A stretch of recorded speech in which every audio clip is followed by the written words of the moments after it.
पोचलेलो आहोत प्रयागराज जंक्शनला. आता डायरेक्ट त्रिवेणी संगमला जाऊ. क्लॉक रूममध्ये आधी आमचं साहित्य ठेवू आणि मग जाऊ त्रिवेणी संगम. वाराणसीमधला प्रवास झाला आहे आणि आजच्या दिवशी सुरुवात होते प्रयागराजच्या दिशेने प्रवासाची. आणि 1.5 तासाची ट्रेन आहे आमची, 6 ते 7:30. काय म्हणायचं आहे? काय नाही, आता जावायचं चाललेलं आहे. थांबायची इच्छा होती पण काय थांबू शकत नाही. आणि आता सकाळी पण किती गर्दी आहे. हो, सकाळ सकाळी गर्दी. आमची वंदे भारत ट्रेन आहे आणि स्टेशनला पोहोचलो आता. प्लॅटफॉर्म नंबर 1 वरती आमची ट्रेन आहे. शोधतो जरा प्लॅटफॉर्म आणि वंदे भारतमध्ये आम्ही नाश्त्याचा ऑप्शन चूज केला, त्यामुळे नाश्ता विथ व्ह्यू काय असं.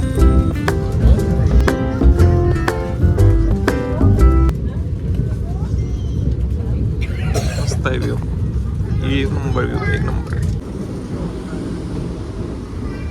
आमची वंदे भारत एक्सप्रेस आणि आम्ही पोचलेलो आहोत प्रयागराज जंक्शनला. आता डायरेक्ट त्रिवेणी संगमला जाऊ. क्लॉक रूममध्ये आधी आमचं साहित्य ठेवू आणि मग जाऊ त्रिवेणी संगमला. भेटूया त्रिवेणी संगम. पोरांचा थाट सुरू आहे सध्या जरा. वरगे असं लोक बॅग कॅरी करायला पण काय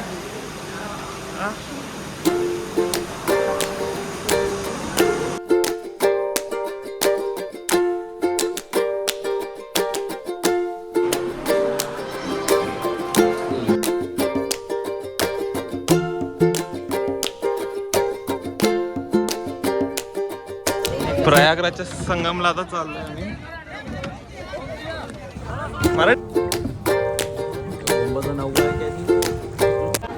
त्रिवेणी संगमला स्नान करून झालंय आमचं आणि आम्ही आता चाललोय लेटेव हनुमानजींचं दर्शन घ्यायला. आता इथं आमचा नीलू गोलूला शोधतोय, कारण आम्हाला ऑनलाईन पेमेंट करायचं आहे. त्यांनी सांगितलं की यांच्या मालकाच्या अकाउंटवर करू शकत नाही, कारण रेड पडेल. हो, ITRC रेड पडेल. एवढ्या एक्स्ट्रीम लेवलला कमाई चालू आहे इथं. खतरनाक बिझनेस आहे. आता जाऊ लेटे हनुमानजी आणि नंतर डायरेक्ट अयोध्येसाठी निघू. मग आता डायरेक्ट अयोध्येच्या बस स्टॉपवर, सॉरी अयोध्येला जाताना ज्या बस स्टॉपला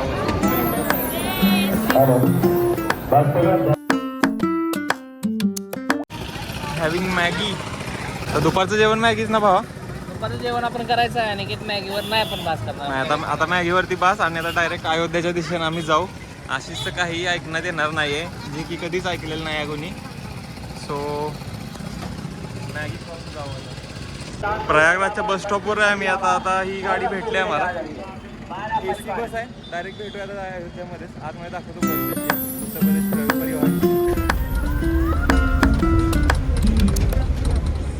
हॉल्ट घेतलाय आता कुठेतरी, माहिती नाही गाव कोणतं आहे. ऊन खतरनाक आहे. नशीब आम्हाला AC गाडी भेटली नाही तर लय वाट लागली असती. ही आहे आमची आजची सवारी. Almost 100 kilometres to go for Ayodhya. आता भेटूया तुम्हाला अयोध्यामध्ये गेल्यावर. काहीतरी खातो थंड वगैरे. टू अयोध्या. अयोध्येत पोचलो बाबा आपण. आता रूम बघतो आधी. आता अयोध्येला हनुमानगडीचं दर्शन करायला आम्ही चाललोय.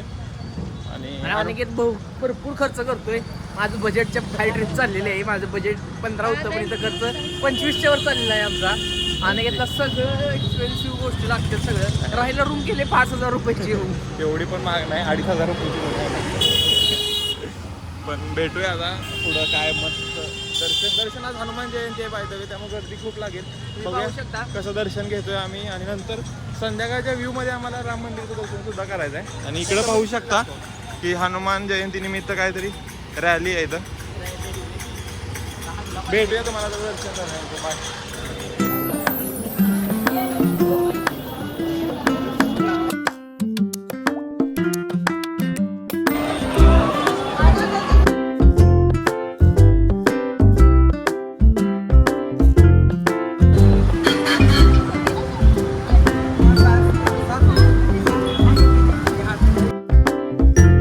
आता आम्ही हनुमानगडीचं दर्शन घेतलंय आणि हनुमानगडीचं दर्शन घेऊन मस्तपैकी शरीर तीरावरती येऊन बसलेलं आहे. थोडंसं डुबकी नाही लागवली, पण डोक्यावरून पाणी घेतलं, हातपाय तोंड धुतले इथं. आणि आता मस्त थोडा वाईफचा आनंद घेतोय इथल्या. आणि हे झाल्यानंतर आम्ही जाणार आहे अयोध्येत, काय रे, रामलल्लाचं दर्शन घ्यायला मंदिरामध्ये. आणि त्याच्यानंतर आम्ही आमचा दिवस असा संपू. रामलल्लाच्या मंदिरामध्ये मोबाईल अलाउड नाही आहे, त्यामुळे maybe I will not record there. Maybe काय नाही रेकॉर्ड. तर हे आहे इथला view and you can just enjoy the vibe.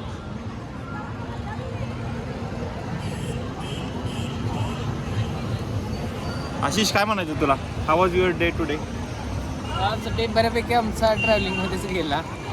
Travelling म्हणू शकत नाही यार, कारण की आपण सकाळीपासून 2 लोकेशन करतोय आता. हां 2 लोकेशन. सकाळी मेन म्हणजे आम्हाला त्रिवेणी संगमात आम्ही स्नान केलं आणि तिथं थोडी पूजा पण केली आणि त्यानंतर आम्ही लेटे हुए हनुमान जी का मंदिर का भी दर्शन किया वहाँ पे जाके. आणि त्याच्यानंतर आता मी रामलल्ला दर्शन. चला भेटूया तुम्हाला नेक्स्ट पॉईंटला. आता दर्शनाच्या रांगेत लागलेलो आहे आम्ही राम मंदिरच्या. पाहू शकता तुम्ही समोर. मला काहीच गर्दी नाही. हां काही गर्दी नाही असं म्हणून शकत नाही. दर्शन मंदिरात 2 किलोमीटर पुढं असलं तर काय करतो. So here we are. एक नंबर दर्शन झालं आहे आमचं रामलल्लाचं. जवळजवळ आम्ही 4-5 मिनटं रामलल्ला समोर होतो. नंतर बाहेर कॅम्पसमध्ये जवळजवळ अर्धा तास बसलो. मस्त भजन वगैरे चालू होते तिथं. एवढी खतरनाक वाईब होती की काय सांगतायत, शब्दात सांगण्यासारखं पलीड. ते स्ट्रक्चर, ती वाईब एक नंबर. काय आशिष? एक नंबर मस्त असं स्ट्रक्चर आहे की जे मी आजपर्यंत कधी बघितलेलं नाही कुठं. खरंच एकदम बाप लेवलचं आर्किटेक्चर आहे. बाप लेवलची सिस्टीम आहे इथं. खतरनाक. आता आम्ही चाललो आहे रूमवरती. आधी खाणार काय तर नाही, रूमवरती जाणार आणि रेस्ट करणार. खूप खूप जास्त करत आहे रेस्टची. लास्ट 5 दिवसापासून ऑलमोस्ट 60-70 किलोमीटरचं वॉकिंग झालं आहे. भेटूया आता तुम्हाला उद्या. बाय.